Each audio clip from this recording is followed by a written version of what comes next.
We're here with a really special guest today, François Lanthier. Did I get that right? Yeah, that's perfect. Perfect. So Francois Lanthier, now we have some great information about Francois. He's a real estate investor coach. He's grew his portfolio from 5 doors to 100, and making sure that he actually is going from a $4,000 income to $35,000 a month. Never have to work a job that he doesn't want to.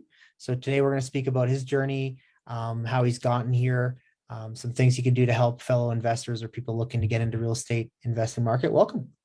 Thank you. Thank you very much. And wow, yeah, when you lay it all out, it sounds quite impressive. It's probably why I'm a little stressed sometimes, but anyway, 100 doors and all this stuff is quite a bit.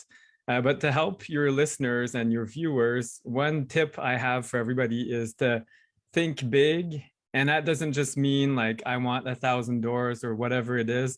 Think big regarding your systems. Otherwise, it can get quite stressful and scary. So if you want to scale, start acting like you're already a big business. And that might mean investing in, like I said, software and things that will help you grow. And maybe it's going to eat in your cash flow. But when you have many, many more doors, you won't be as stressed and you'll be able to relax and enjoy the ride.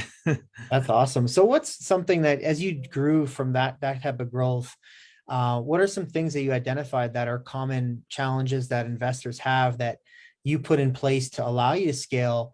And maybe who did you put in place to allow that to happen so you can invest in real estate at a high level?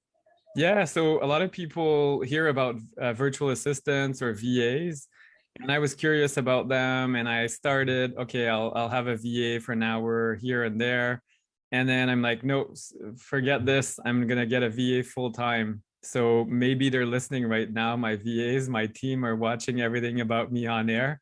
So this frees up a lot of time. So a VA, if you get them in the Philippines, they're super affordable, and to them it's actually a good salary as well. So this is a huge thing. You should look for a VA. It's going to double your time. So a lot of people wonder how I manage it all. It's thanks to my team. It's not me. And I don't have, well, I could now afford full-time employees, but at the beginning I could not. So a VA is a fraction of the cost of a full-time employee, and you can delegate. So start delegating early on, bookkeeping, whatever it is that you hate. So you can tell I don't like bookkeeping or lawn care. Don't get into it if your goal is to grow and scale. If you want to stay small, and that's okay, that's also a good goal, then maybe you don't need assistance. But I'd say that's my tip number one. Awesome. So what are some tasks or things that investors often do that get in the way of them growing and investing in more real estate and getting further along that journey to break through? Yeah, so there's a few things you need to do yourself. Like tenant screening, I think is important, but I still get my VAs to do an initial screening. So you may have property management, depending on where it is.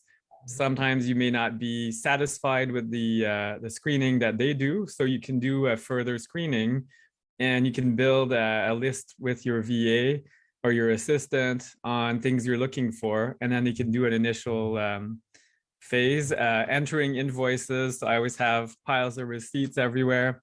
QuickBooks is amazing. I know you can do it yourself, but what I do is I take a whole bunch of pictures and send them all to my VA, and they just have to figure it out.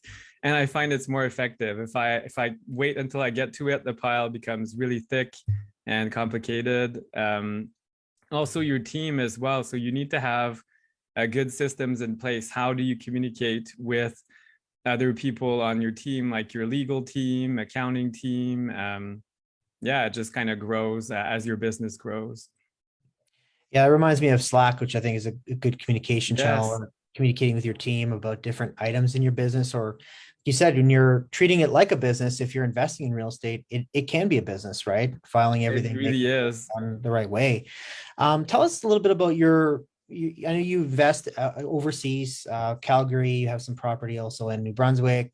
You had done stuff in Costa Rica. Tell us a little bit about what's important to you, what you're looking for, and a little bit about some background about your investment journey here. Yeah, so you mentioned it there. It's a business, and each property is a mini business in itself. So even if you bought just a single house and you rent it out, it is a small business. And so that's one thing I'm looking for is properties that can function as businesses. So in Costa Rica, it's short-term rentals. That's where the money is. It's not long-term rentals, furnished high-end rentals as well. In Florida, same thing. So that's what I'm always looking for is, does this make business sense? And is it fun? That's a question a lot of people don't ask. So is this going to add to my life? At this point, I don't need to add on anymore. I actually probably need to get rid of things and properties and challenges. So now, is this fun, and will this add value in your life and your family? I have teenagers. Well, one's a teenager, one's an adult child. So and that's a turning point in your life as well. My wife and I will be empty nesters at 44, 43 years old by the time the kids are gone.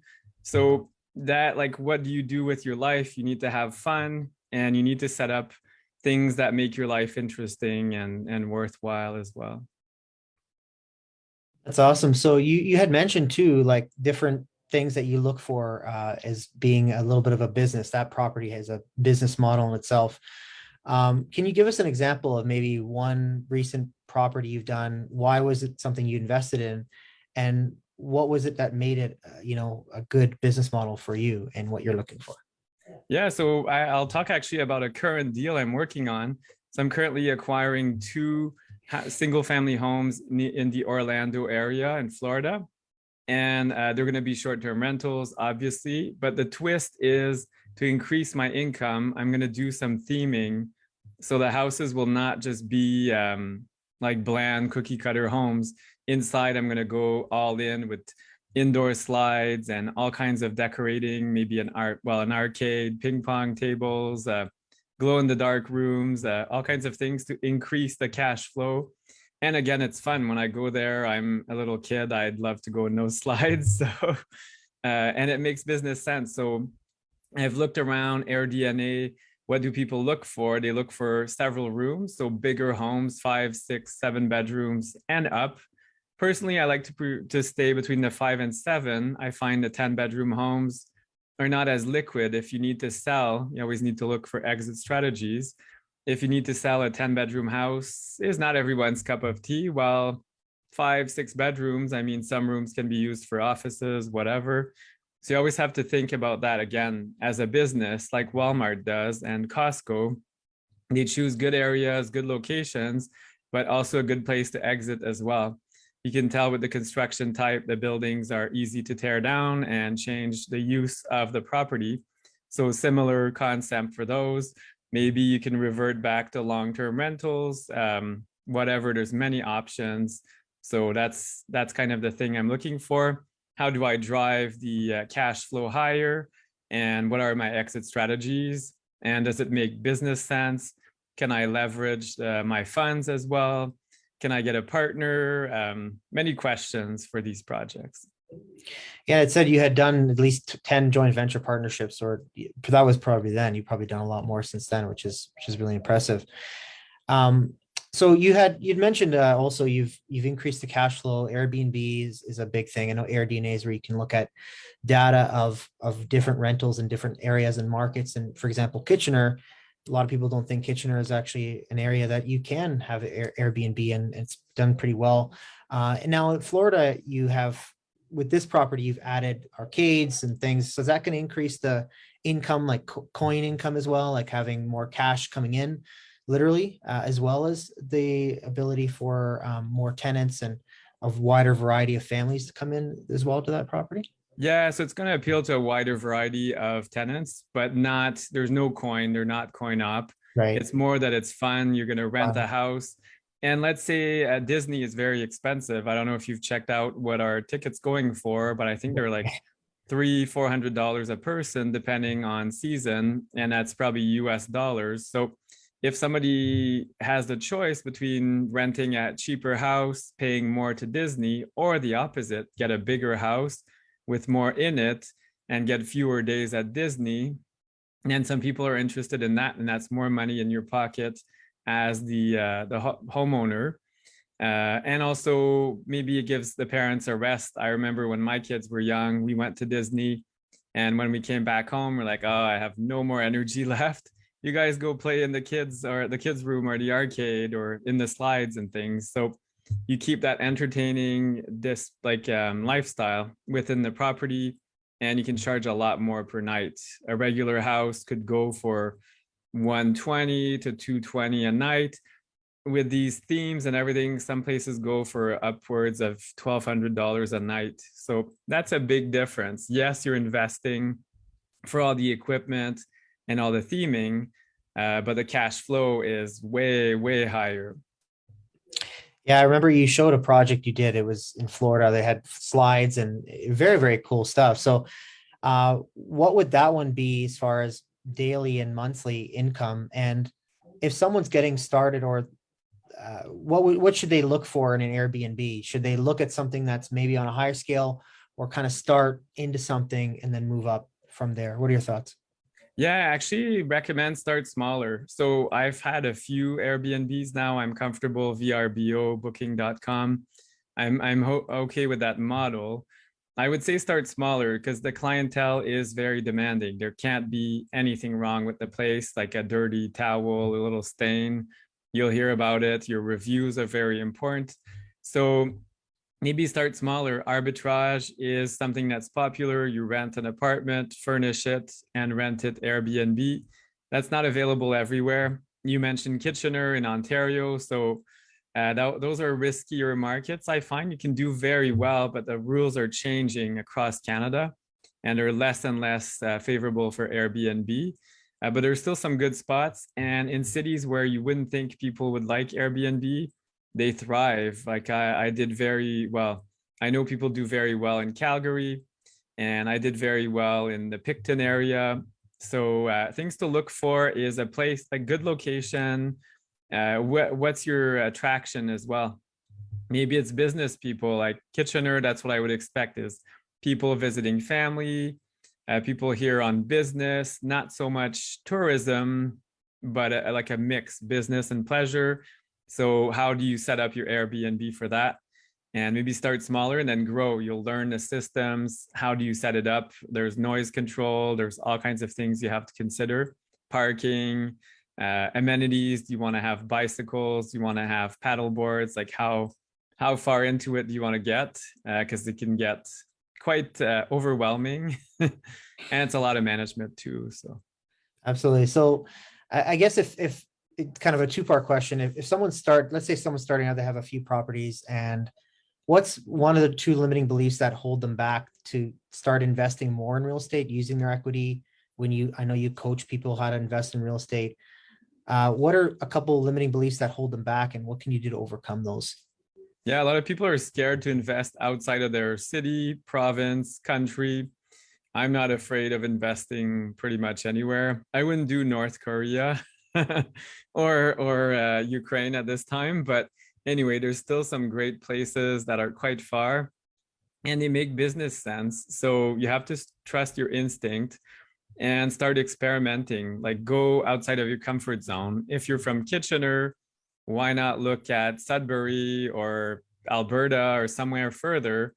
And there's a lot of pros to that. When they're closer, I remember when I had properties very close to mine, I would always go over there and mow the lawn and clean the windows. It wasn't up to my standards.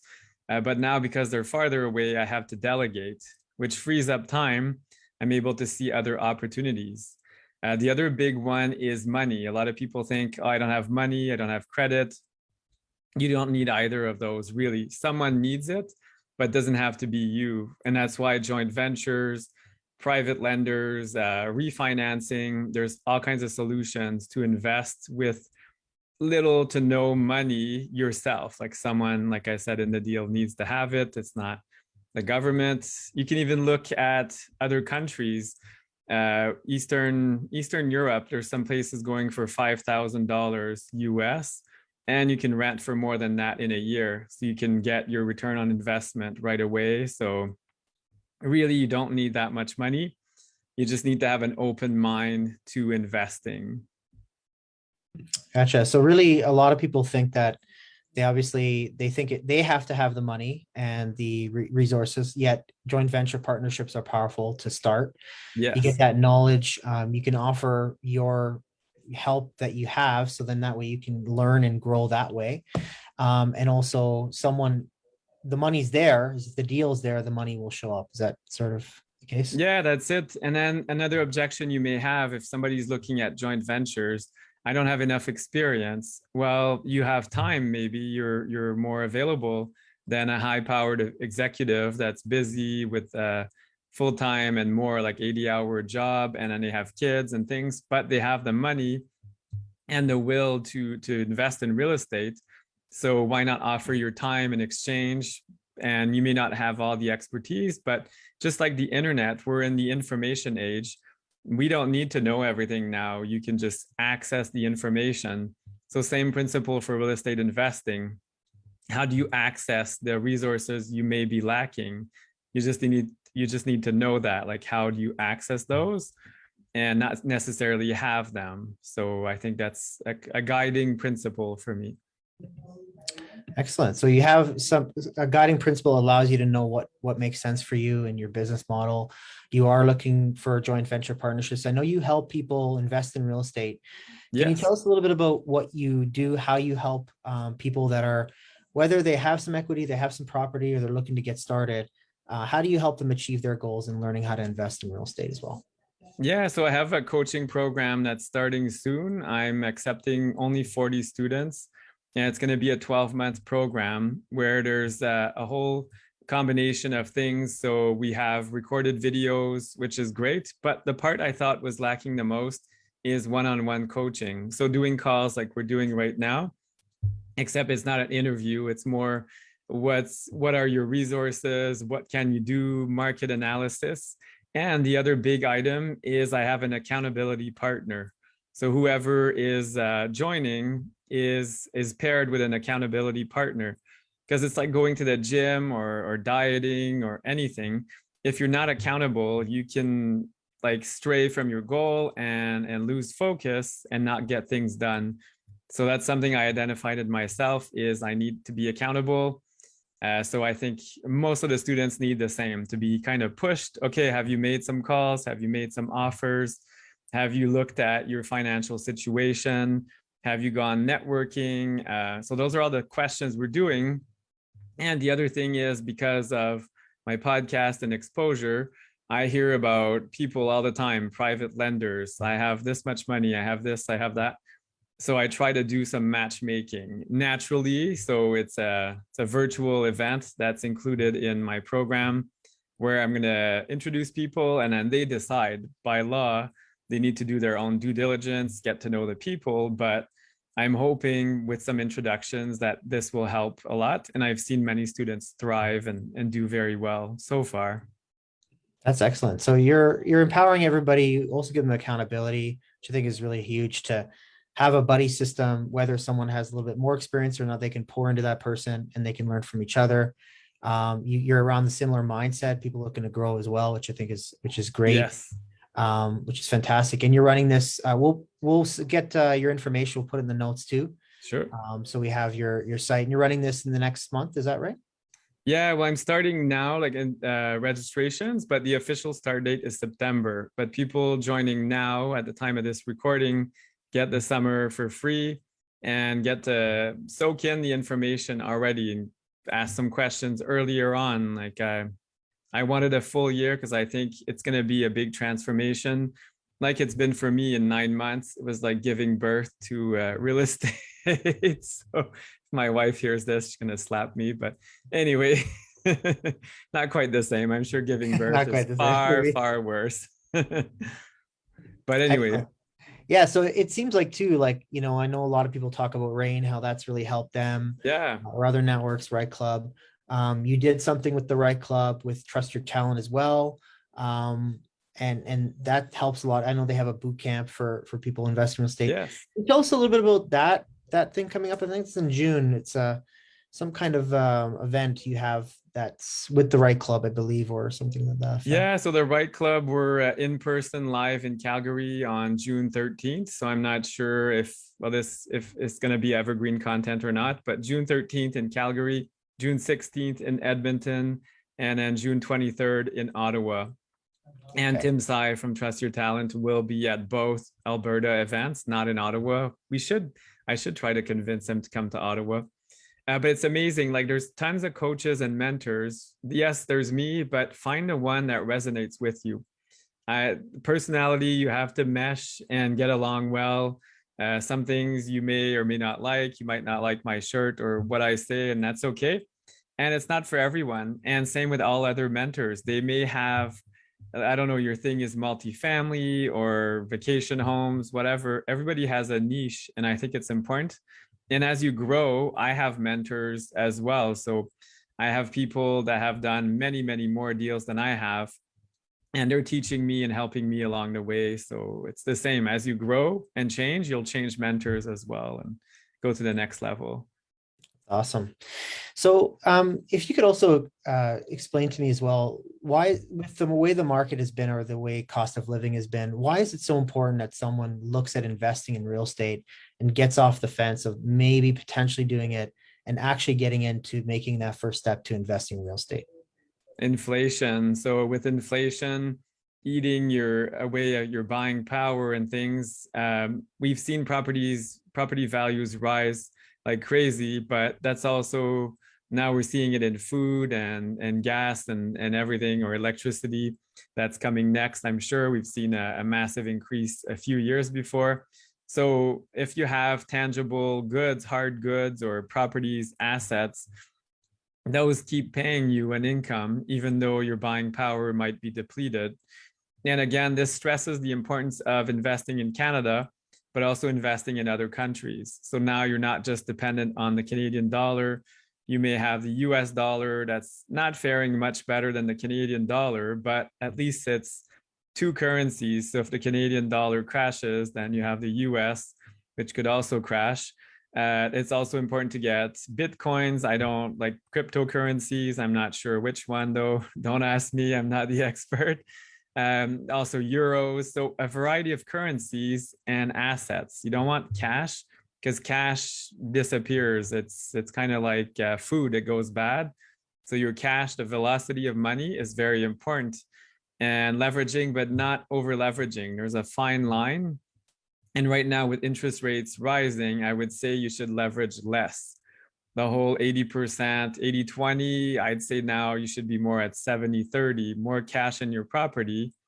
And you can always access it if you have lines of credit or if you've set yourself up for success. But I just be cautious of that. Is don't over leverage right now. These are uncertain times, and try to look for properties that cash flow from day one. Not, it's like clothing. Like don't buy something 2 sizes too small, hoping you'll fit in. So same thing with your real estate. If the cash flow is very, very bad, it's kind of a risky endeavor. Yeah, you can add value and refinance, but the rules are getting a lot tougher. Yeah, So you they should are. get something that works kind of as is, and then yeah, you can improve it, and you should. But if it works as is and everything gets stalled, you're still safe because materials are hard to come by, labor shortages, and all those things. Yeah, I liked what you mentioned too about some of your examples in Costa Rica. People have a natural ability to get away, maybe get on vacation, look to open up travel. Also have an ability to invest somewhere else, and these places are making pretty good money. So Yeah, prices are increasing. There's other builders and people coming into Costa Rica. So we'll make sure that anybody who will have like a landing page. So you'll get a property analyzer tool. We'll also get you your information on the coaching program. sure. So that's going to be a great opportunity for someone to get in and learn more about how to do this at a higher level. Any last words that you have for anybody listening? Let's say whether they're starting investing, whether they're looking to kind of take it to another level, and real estate and why it's important, but anything else that you'd like to add as well, Francois? Yeah, I'll probably sound like every other guest, but taking action is very important. And mindset. So an abundance mindset is good, but you have to be careful as well. Be realistic. Mhm. Where do you see yourself? You have to be able to picture yourself doing what you're doing. For me, it was a bit hard, like investing in other countries. At first, I'm like, I don't even travel that much. This is kind of weird. Why would I want to do that? And then I started envisioning myself, imagining the lifestyle, adding layers to it. Oh, I could do this, I could do that. So think about you within your goal. How do you fit in and know yourself? A lot of people don't know themselves well. Are you disciplined enough for all this?